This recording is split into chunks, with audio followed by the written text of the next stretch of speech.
C'est donc ça le haki.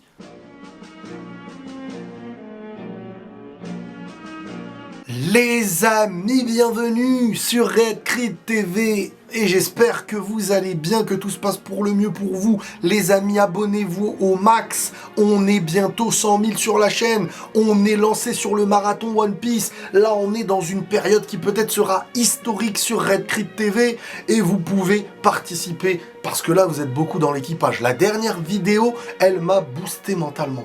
Sur cette chaîne, sur l'idée de continuer One Piece, j'ai avancé, j'ai des choses à vous dire, à cœur ouvert, en mode comme ça. Les gars, franchement, ça fait du bien d'être enfin dans le bateau, dans l'aventure, et d'apprécier, tu vois. En fait, je me pose la question honnêtement, dernièrement, si je n'appréciais pas, parce que c'est vrai, il y a eu un moment où j'appréciais pas, je vais pas vous mentir. Si dans One Piece, dernièrement, je n'étais pas du tout en mode... C'est aussi parce que il y a des choses qui ne sont pas à mon goût, hein, ça, je vais pas vous mentir. Il y avait des choses qui n'étaient pas spécialement à mon goût, des choses dans lesquelles je devais m'adapter, mais aussi cette cassure qui fait qu'on perd le fil de l'histoire, qu'on perd un petit peu la compréhension de l'histoire, l'importance de tel perso ou tel perso, et à un moment donné, reprendre dans un environnement... j'ai envie de dire qu'on ne connaît presque plus, devient problématique.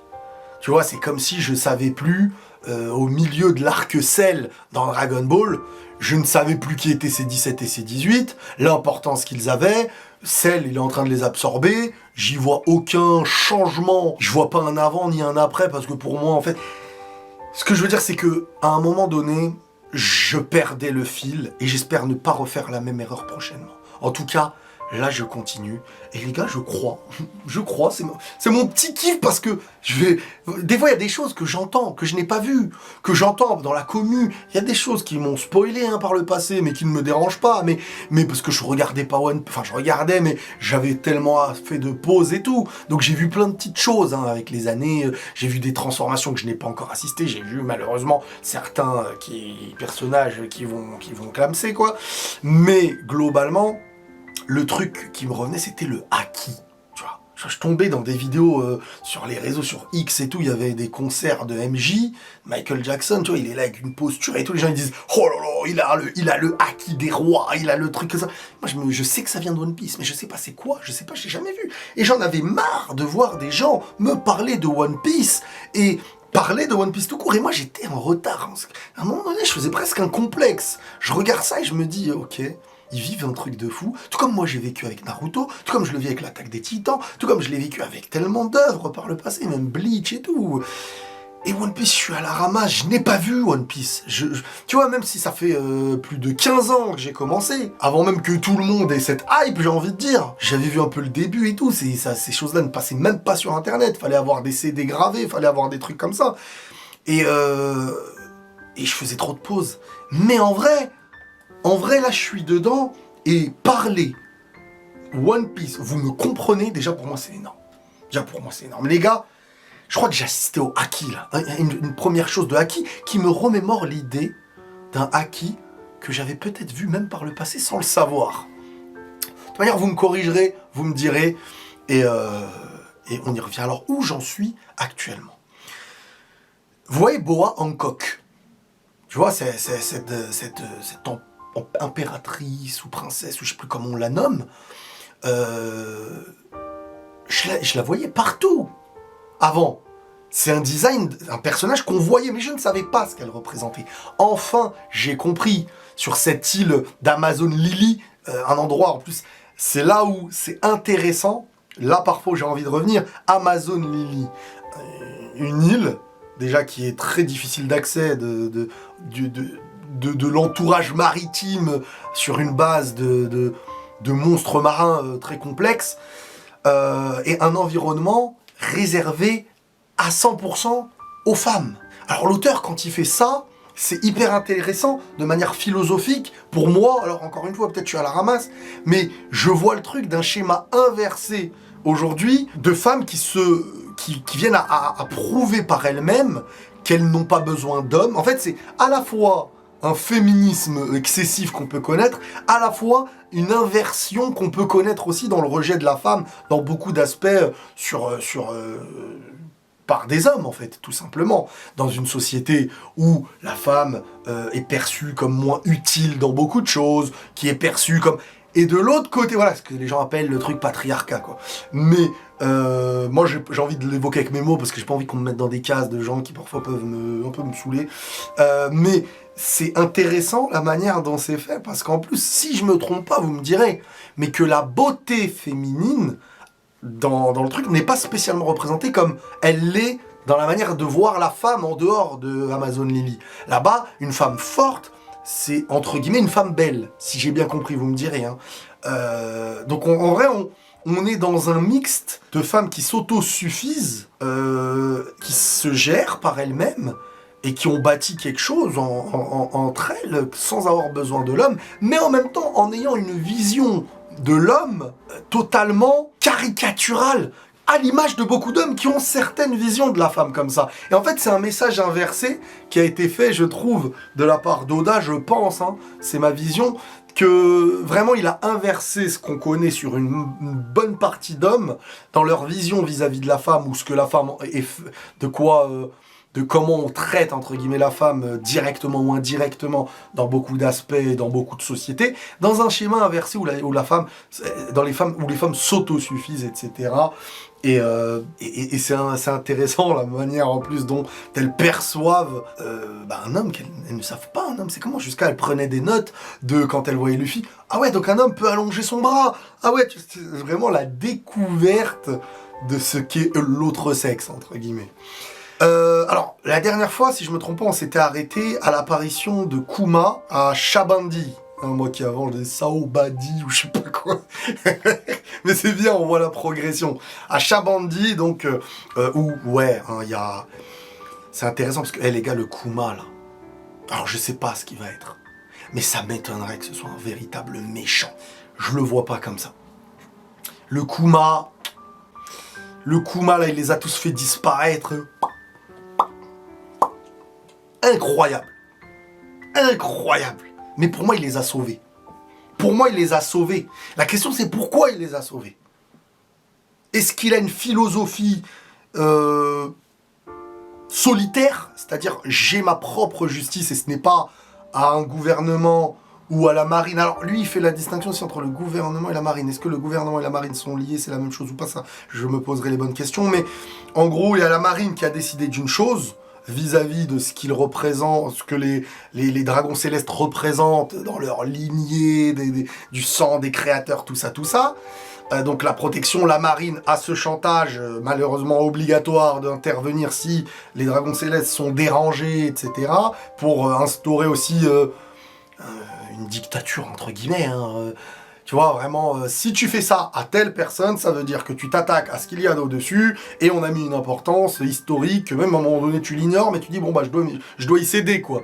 Et ce qui se passe, et qui est intéressant, c'est que le Kuma ne suit pas directement des consignes, en fait. J'ai l'impression qu'il a sa propre vision des choses, et sa propre justice basée sur sa propre vision à lui. En plus, la manière dont il est représenté, c'est qu'il tient une Bible avec lui. Alors, je vais pas encore une fois rentrer dans... Parce que comme je vous ai déjà dit, moi je n'aime pas qu'on utilise les trucs religieux des autres pour parfois les salir. L'autre fois on l'avait évoqué sur Squid Game avec la petite croix et tout, ce n'est pas mes croyances, mais je n'aime pas comment on utilise parfois les croyances des autres pour les salir. Donc je sais pas si cet aspect-là sera sali au niveau de One Piece ou peut-être valorisé. S'il est valorisé, bah après c'est tant mieux pour eux, mais s'il est sali, ça pourrait me déranger, j'aime pas. Personnellement, voilà, je donne mon avis, les gens s'en foutent, mais c'est mon avis, je dis ce que je veux. Mais, le Kuma, et tu vois, en plus, il a fait un truc un peu à la Itachi Sasuke, tu vois, quand il a été voir Riley, je sais pas, Riles, on peut l'appeler Riles, quand il va le voir, il lui murmure quelque chose, et l'autre lui dit, genre, je sais plus ce qu'il lui dit en fait, Riley, mais en mode, il est un peu surpris. Donc peut-être que il lui a dû lui dire, je sais pas moi, t'inquiète pas, en fait je vais les sauver, ou...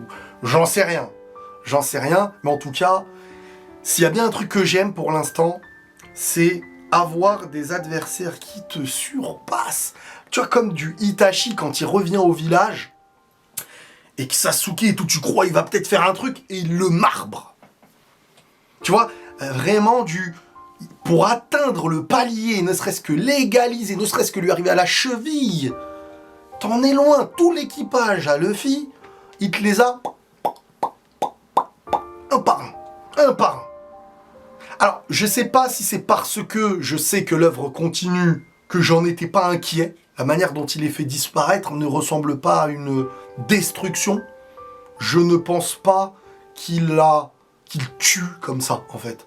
Je pense simplement qu'il fait ce qu'il veut avec ça. Mais pour l'instant, il ne dégage pas ce truc qui me donne... Tu vois, par exemple, l'autre là, l'amiral, qui est venu là avec ses coups de pied laser, lui, il peut te déglinguer la figure. Lui, il a ce truc-là.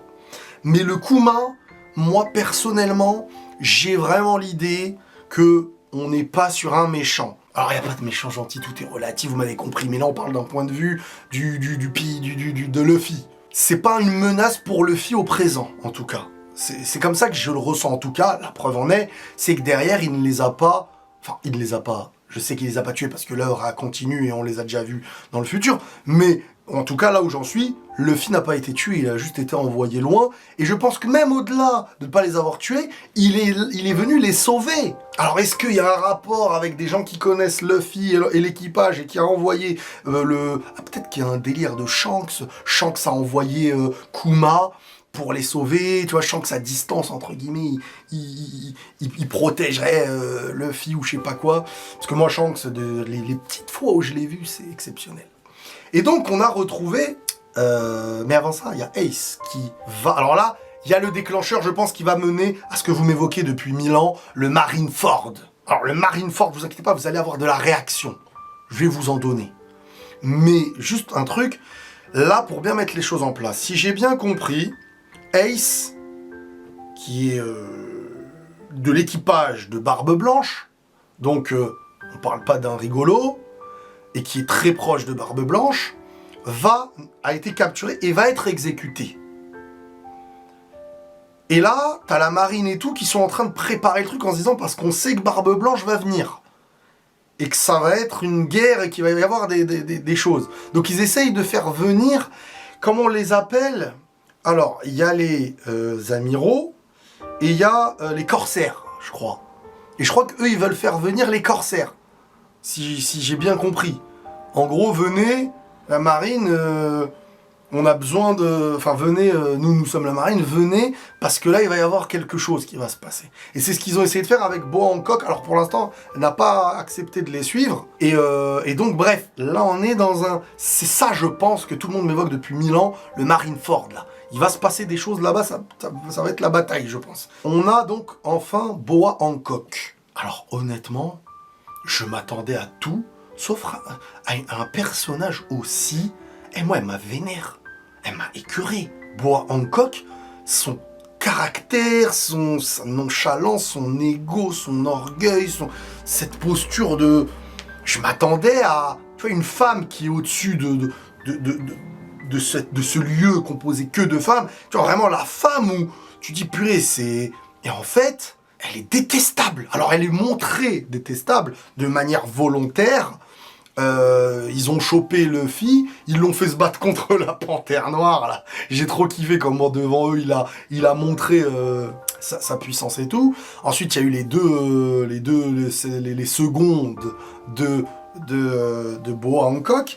Et là, Luffy s'est battu contre les deux. Et c'est là où Luffy, qui à la fois a montré son humanité, parce que elles ont une vision d'un homme qui est mauvais. Pour elles, l'homme, c'est un égoïste, c'est tout ça et tout. Donc en soi, c'est encore une fois intéressant. Ça représente un peu la vision de victime, entre guillemets. C'est par un aspect de victime de ne pas, peut-être, dans la présentation de cet endroit composé de femmes, par Oda, dans la volonté de dire, par le fait que l'homme, entre guillemets, attention, il y a des hommes bien, il y a des hommes, mais ne respecte pas la femme à sa juste valeur, les femmes entre elles ont une image de l'homme, elles se sont mises entre elles, et l'homme est une représentation presque diabolique dans l'exagération du truc, et Luffy vient à lui tout seul presque sauver l'homme avec un petit H, l'homme et tous les hommes, entre guillemets, parce qu'il a montré que l'exagération, la vision exagérée de l'homme, de celles qui ne connaissent pas d'homme en soi, à part celles qui ont eu des enfants, parce que, bon, j'ai pas besoin de vous expliquer tout ça, en vrai, vous le savez, mais elles font un enfant loin et elles l'accouchent dans l'île, entre guillemets. C'est comme ça que ça c'est... Parce que sinon les gens se disent, mais attends, comment elles sont dans l'île, comment elles sont nées, comment... Bref. Et donc là, Luffy a montré par son humanité, sa volonté de protéger les femmes qui l'ont... Alors, il y en avait une qui l'avait aidé, et qui ensuite, pendant que Luffy était en danger, elle est intervenue devant Boa Hancock, et elle a dit non, entre guillemets, stop, non, ne le tue pas, en fait, il est pas comme ça, il est pas méchant et tout. Et elle s'est sacrifiée pour Luffy, et Boa Hancock, par son pouvoir, a transformé, elle les a pétrifiés. Et Luffy, jusqu'au bout, cherchait à les protéger, et de ce moment-là, a montré l'humanité que pouvait avoir un homme dans un endroit où on ne connaît pas les hommes. Et en fait, c'est là, au moment où ils ont failli détruire les statues, Luffy, avec son grand cœur et sa pureté, dans sa volonté de protection, a fait sortir dans sa colère ce qu'ils appellent en sous-titré le fluide. Mais j'ai ensuite bien capté que c'était le haki. Et là, c'est gros charisme, ce truc. Ah, ce truc, c'est gros charisme, les gars. C'est en mode, tu dégages une aura qui fait que la moyenne, l'humain moyen à la petite échelle, ne peut pas être présent, quoi. J'imagine pas dans 400 épisodes ou 500 épisodes ce que ça va être quand... en gros, il va y avoir deux mecs qui ont un haki de ouf et autour, il va y avoir tout le monde qui ne peut pas intervenir ou qui sont par terre. Alors, je sais pas si ça peut tuer, mais ça m'a remémoré un truc et ensuite j'ai été le revérifier. Ça m'a remémoré le petit clin d'œil qui a déjà eu lieu de la part de Shanks quand il a sauvé Luffy de la noyade dans l'enfance, avec le monstre marin, le roi des mers ou je sais pas quoi, et juste en un regard, il l'a fait fiou.